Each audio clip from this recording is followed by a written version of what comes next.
Hey guys, welcome back to another ETC AMA. That's Ask Me Anything, not Q&A. It's not a Q&A.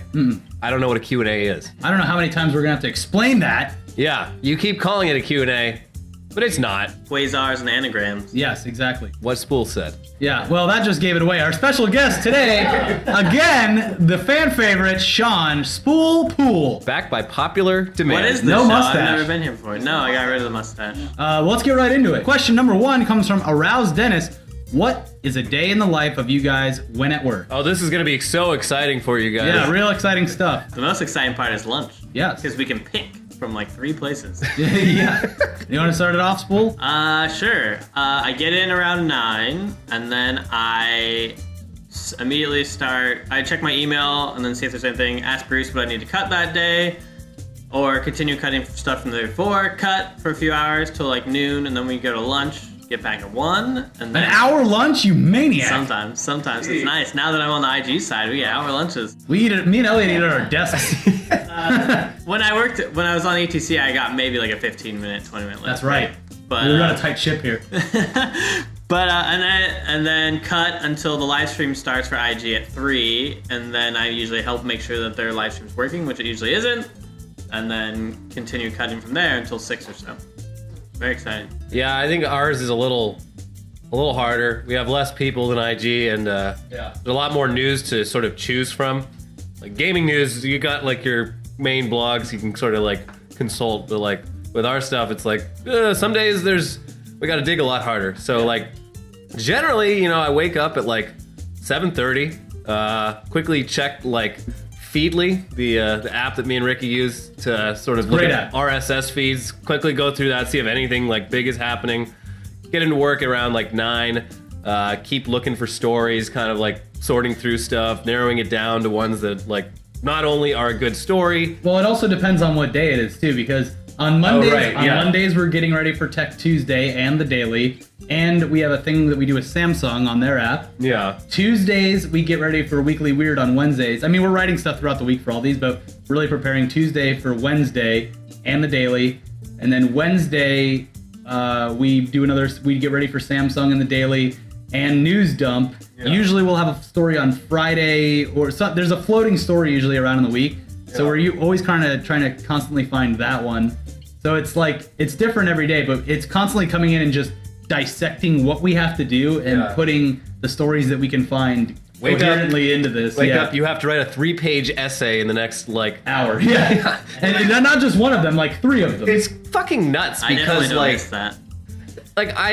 I honestly hadn't had to write like long form anything since I graduated from college in like 2008.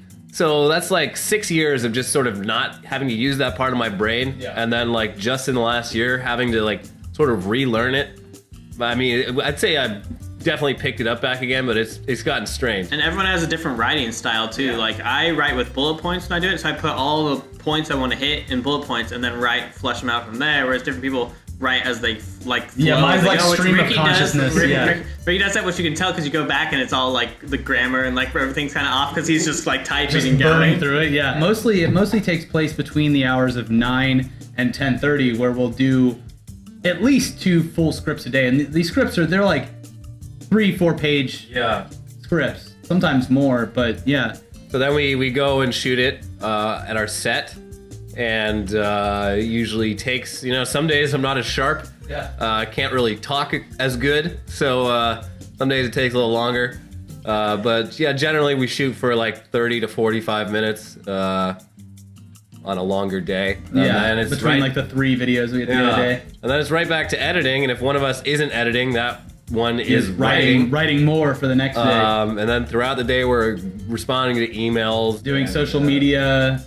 Responding to emails, checking the Reddit, heavily checking the analytics, the comments, obsessively. Everything like that is always open on our screen, seeing how everything's doing, replying to comments on there. So it's nuts. Like the days go by very fast, which I guess is good, but it's also bad on the same hand because you're like, where is my life going? Yeah, the time goes by very quickly. You get home and you just want to sleep. Yeah, we usually, and then we. You know, we try to turn in the Daily by 3:30 or 4 usually, And then we have to do these things called JIRA tickets, which is basically all the information on one video in one place that can be accessed by people like Joel and stuff like that to make sure that everything gets done. Like the title and description, the tags, all that stuff. So we're doing that, and then preparing for the next day, and then we usually get out of here around 6:30 or 7. I mean, today it's 7 right now. So on a good normal day, 6 o'clock is when we plan to get out. But usually goes over that. Usually goes over that, and like especially in December, we're basically making 2 weeks of content, or we're making 4 weeks of content within 2 weeks. Yeah. So It's been long days. But you've been here like upwards of 10, 11 o'clock on a Friday getting news dumped ready for Saturday. I've done that a couple times. So yeah, that's the day in the life of of Dreamland. And then you find like 1 or 2 hours throughout the week to meet up with your friends and enjoy your life. Yeah. Don't do it. Get out while you can. Yeah, get out while you still can. Say yes to that job at the bank. Zahinki asks, Ricky, what does the tattoo on your fingers say? All right, so it says Dark Crew. The story behind this, I did it on the subreddit, but people still ask. The story is I was working with From First to Last. They were recording an album on Venice Beach, and like so everyone there is all dressed in bright colors.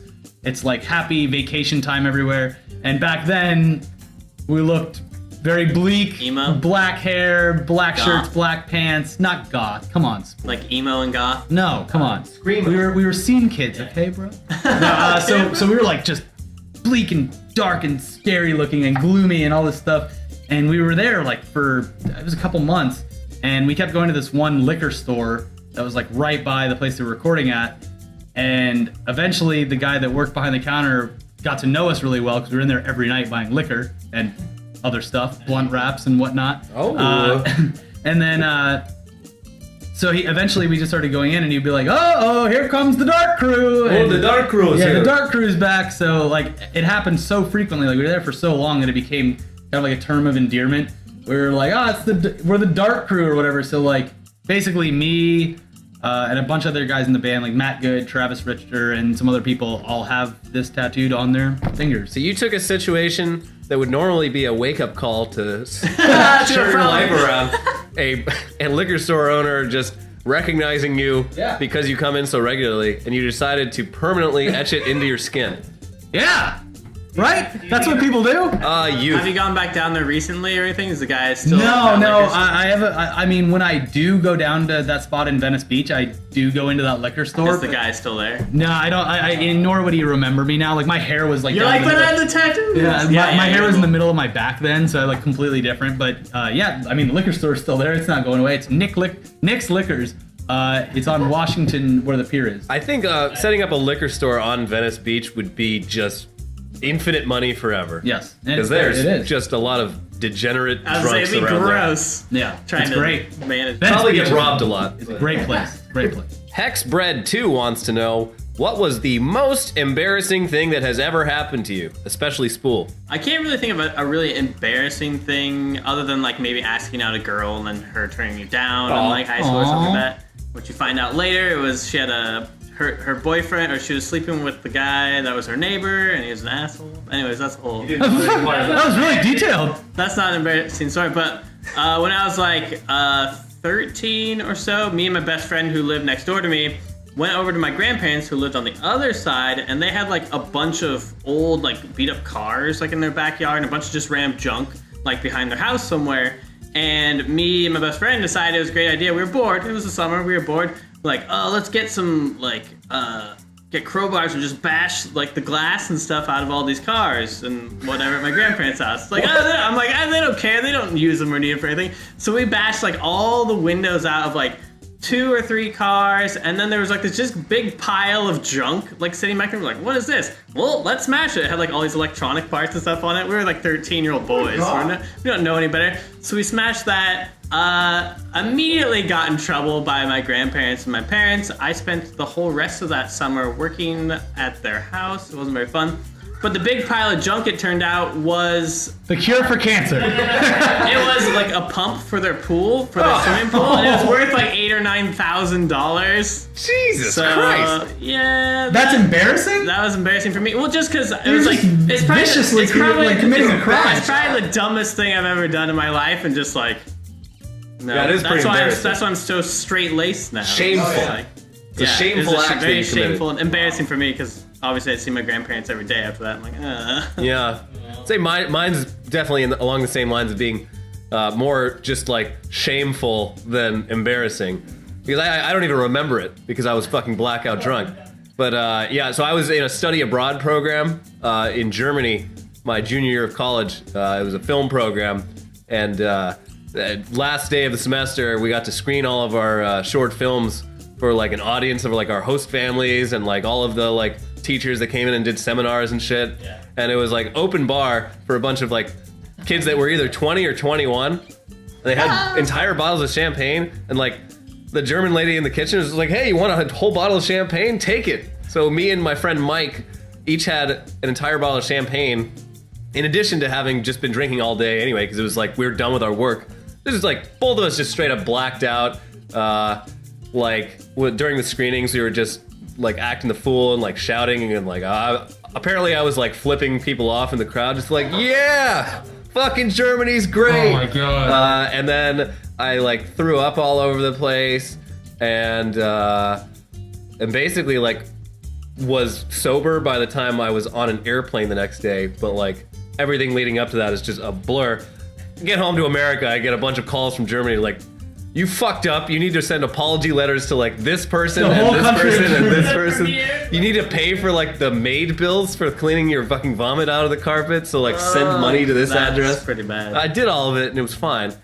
And apparently it was okay enough that they invited me back 2 years later to be a teaching assistant. Oh, awesome. Yeah. So like this guy knows how to have some fun. The few people that were working there like previously, they're just like, how the fuck did you convince anyone to let you come back here? Like no champagne for you though.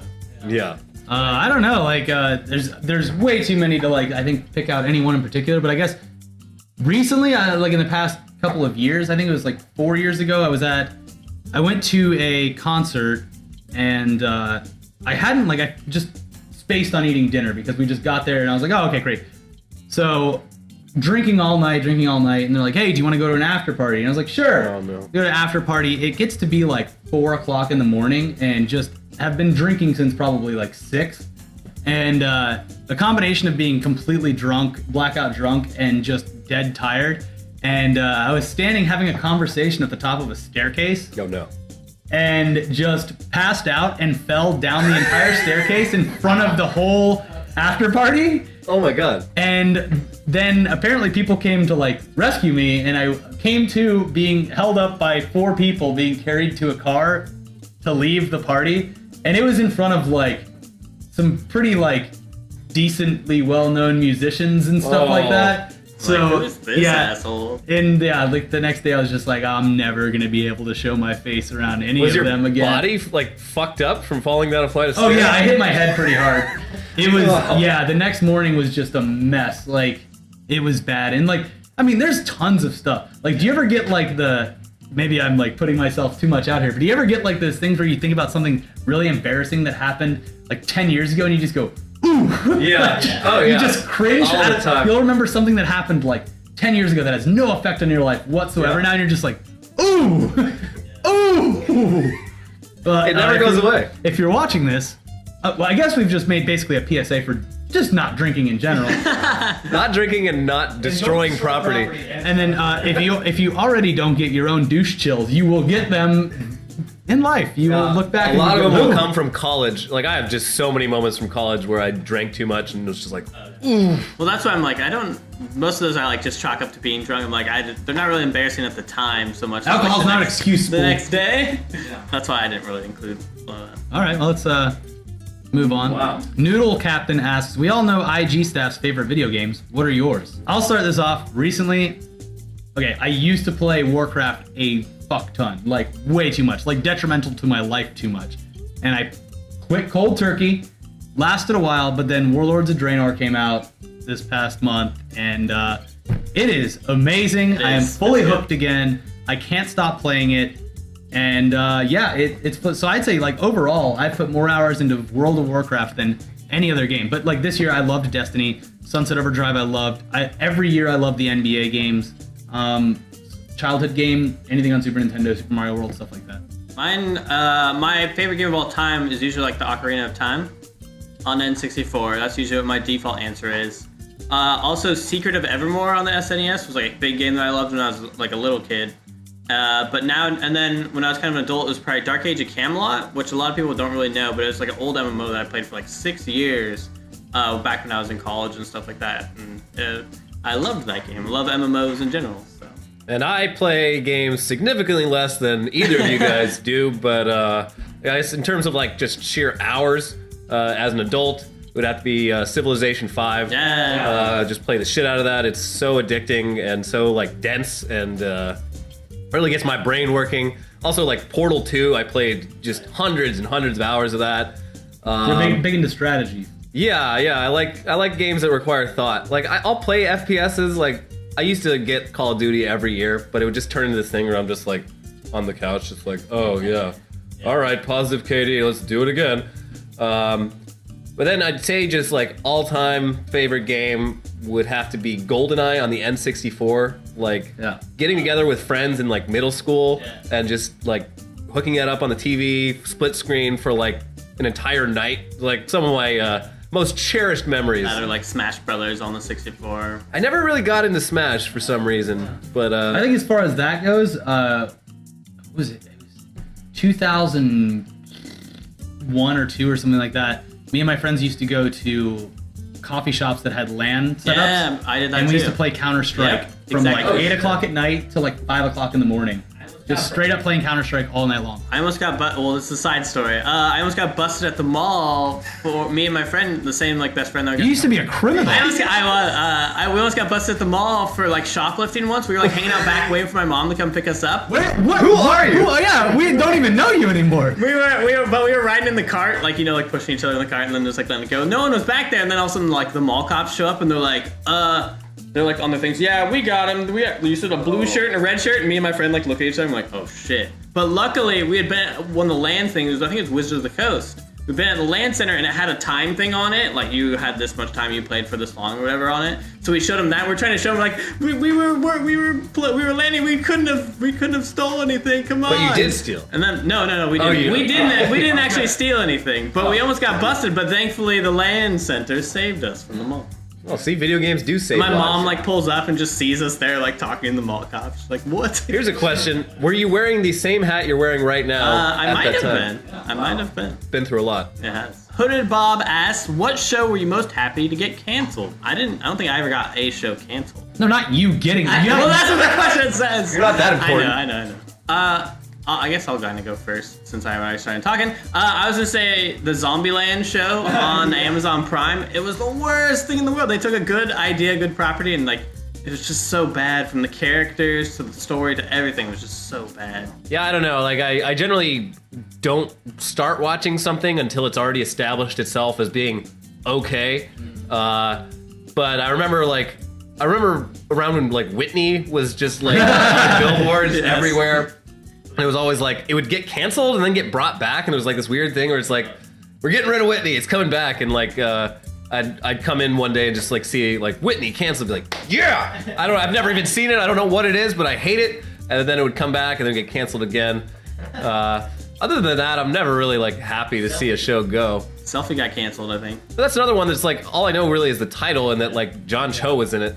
I think, like there was a recreation of a British show that didn't get picked up. It wasn't necessarily canceled, but I was very happy that it didn't get picked up because the pilot was so bad. And that was the pilot for the IT Crowd, the American version. One, yeah. It was unbearable. It was unbearable. I was so happy that it never happened. Well, they literally did the exact same jokes and they had the same script basically just to see if Joel McHale could pull it off, and it was just like it was not good. His cadence and everything wasn't yeah, good. It was. You can download it, I think, on torrent sites, but that's the only place it exists now. But as far as cancellations go, I know I'm gonna get a lot of hate for this, and I loved the show, but I am so. Actually, no, it's back to life. Oh my god, this sucks. Okay, so I was finally happy to see that Community just finally died because it's this show that like. Is it Yahoo now? It's a good show, but it's had its death knell rung so many times, and just like the loudest minority of people just keep clamoring to get this back on the air, and people keep making it for whatever reason. And yes, it's a good show, it's funny, but they've lost Donald Glover, and they lost Chevy Chase, and they just need to like let it die. American audiences expect good shows to just go on for like 6, 7, 8, 9, 10 seasons, and They like just don't need to. I like the like English approach where it's like, even if the show's fucking great, they'll maybe put out like 6 episodes in a year, and like they'll wait until the scripts are good and make another one. Like Community is great, but like I'd just as much love to see everyone behind that show go and make something new. Do something new and better. Yeah. So that, I mean, I wasn't like, it's not like I'm happy that it's canceled or something like that, but it's like one of those things where it's just like, why won't you die? Yeah. I'm tired of caring about you. Yeah. So. But I mean, if we want to talk about like shows that I was sad to see canceled, I mean, I go on all day. But that's not the question. Maybe that'll happen We'll save again. that for another question. We'll be here all night. Someone asked that on the thing, please. Sid Matrix asks, what is your favorite It's So Bad It's Good movie, excluding The Room? Oh my god! Yeah, Troll 2 is a pretty good choice. I've never actually watched the whole thing though. I've only seen the clips. Mac and Me is really terrible. I brought that up the last time I was out here. That movie's so bad, but it's great. It's watchable. The movie Cursed is a movie that makes me laugh whenever I watch it. I don't know if you've ever seen it. It has Christina Ricci in it. It's like a horror movie with werewolves and stuff. But the reason why it's funny is, other than it being cheesy altogether, is there's like this bully jock, like wrestling captain, and he's like picking on her nerdy brother the whole time. And then like this kind of a spoiler for anyone who hasn't watched Cursed, but 3/4 of the way into it, all of a sudden the nerdy jock's like, dude, I'm gay and I really like you. That's why I was picking on you the whole time. But it just comes out of nowhere and you're like, what does this have to do with anything? It's a great movie. It's really funny. Yeah, I mean, yeah, I generally don't watch like So Bad It's Good movies. Like, I know a lot of people like to like, oh, let's put on this movie and just like sit and watch it and laugh and drink or whatever. I don't really do that generally. I do like a lot of comedies that a lot of people would probably say are extremely lowbrow and like not good. Like Jay and Silent Bob Strike Back is one of my all-time favorite comedies. Hot Rod. Fuck, there's more. Saving Silverman is a fucking classic. It is great. I'd like to add one to that category. The Brothers Solomon. I've heard it's great. I haven't seen it. It is one of the funniest movies, and it is dumb as fuck. it is amazing though.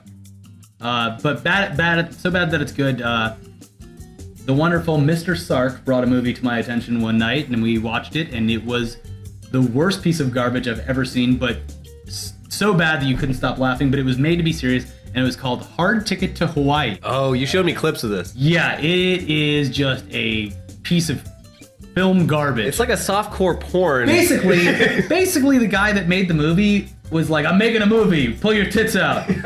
And so it's just like a bunch of like 80s, I guess, not supermodels, but like models that wanted to be in movies, and he's just like, yeah, if you get naked, I'll put you in my movie. Yeah. But yeah, it's about like two agents for some government thing, and they have to go on a mission, and it doesn't matter. I haven't seen it. Garbage. The IG guys have been talking about it for like a week, and they all love it too. So Sark probably told them about it as well, and they've just been like, Sark's like my main go-to for show me something ridiculous. So. I'm gonna amend my answer to include Jingle All the Way, which I'm sure you would agree with as well. It's not bad at all. It's just good. It's terrible. It is. But it's like, it's so weird that it's great. And Star12 wants to know, what are our opinions on the legalization and use of cannabis as a recreational drug? A short follow-up, do any of you or anyone on IG ETC office have access to legal medicinal cannabis? For the second question, I don't have a green card or anything like that. A green card? I don't know what, I don't even know what you a call green it. card? A weed card? I'm an illegal alien.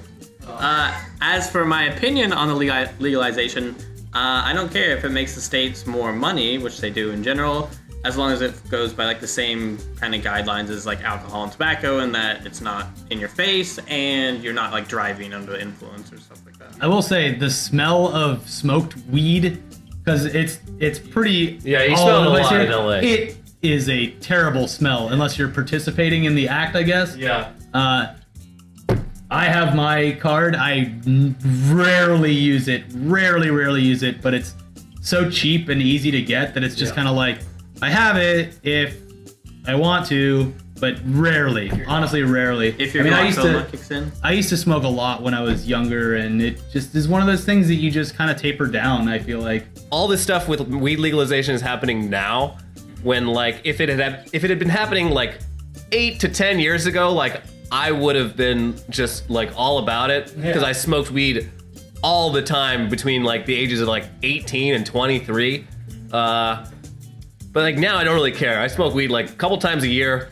Pretty rarely. I can't get anything done when I'm high. So like it gives me the reason I had to quit years ago was it started giving me, I was fine for a while, started giving me terrible panic attacks. Yeah, same. Really bad anxiety, terrible panic attacks. When you grow up and you have responsibilities. Yeah, exactly. And that's the thing is like, I've heard lots of stories about that happening to other people, and I think it's like a product of when you start and when you're like really into it, you're at a younger age where you're not worrying about all the stuff that you have to worry about as all the things you could be doing. Yeah. And it's just like, I don't know, it just gave me really bad anxiety. So it's yeah, that definitely hit me like once I was like out of college and had to like sort of hustle for work and shit, and I'd smoke weed to like relax, and then it would just make me that much more worried about like where the money was gonna come from and shit like that.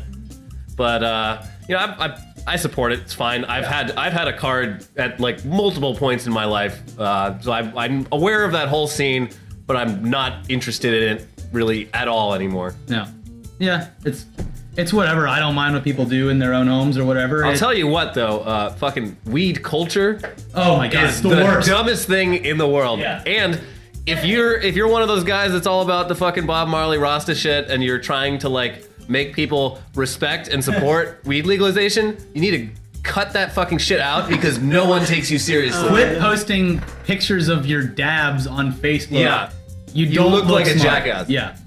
That's all I can say. Like the face of marijuana smoking needs to change from like a stoner kid into just a hardworking adult who doesn't like drinking beer and just wants to smoke weed to relax. And has and red then eyes. shit will get done. Yeah. All right. Well, that was controversial. Elliot, last question. Oh God. My Little Cluck asks, when did you guys lose your virginity? I think like this mainly. I've already I guess answered Spool this didn't. question. You didn't get to answer it fully, right? On the I IG. answered it, and then the audio wasn't recording. Well, here's your chance. It just says when, so you just need to give a time frame. I know. I'll just give him. I'll just answer the question. When I was 18, so that was 2004, 2005. What month? 2005. December. What day, specifically? December. It was around Christmas time. Oh wow, vivid memories. Yeah, it was a Christmas miracle. Getting a little colder, you need to cozy Yes, up with each other. It was very cold. I was on the East Coast. I was 18. I was in high school. It's like my first like legit girlfriend. Yeah. I think it was towards the spring season. If that gives you any indication. Yeah. 17, and it was because on an episode of South Park, the boys asked Chef, "What age should you be when you lose your virginity?" And he goes, No way. 17. And they were like, but, and he goes, 17. And I was like 3 months from turning 18, and I'm like, I gotta lose this right now. Chef said so. Yeah, and so I did, and then I cried. During? I was No, too right young. after. It was a terrible experience. It lasted all of maybe 2 minutes, and it ended with me in my car crying. So what did we learn today, guys? Don't Don't drink. Don't destroy property. Yeah. Don't have sex Ever. ever. It's true. Babies come from that. We learned about how weed culture is stupid, but Yeah. you should legalize it anyway. Don't get tattoos on your fingers. I look like I went to jail, and I didn't. I can't even say that I did. True. You should get like a tear tattooed on No, there, I won't. too. I don't, no more tattoos unless it's like an actual piece of art. Yeah, so we learned a lot today. Thanks for tuning in for another ETC AMA. Yeah. And We'll see you guys next time. Yeah, if you guys like these, go on our subreddit, reddit.com/r/ETC show. And there will be an entry on there to ask us questions for our next couple episodes. I'm doing it right now. Shut up, You're just Spool. pretending to type. All right. I wrote something. Bye, guys. Bye. Bye.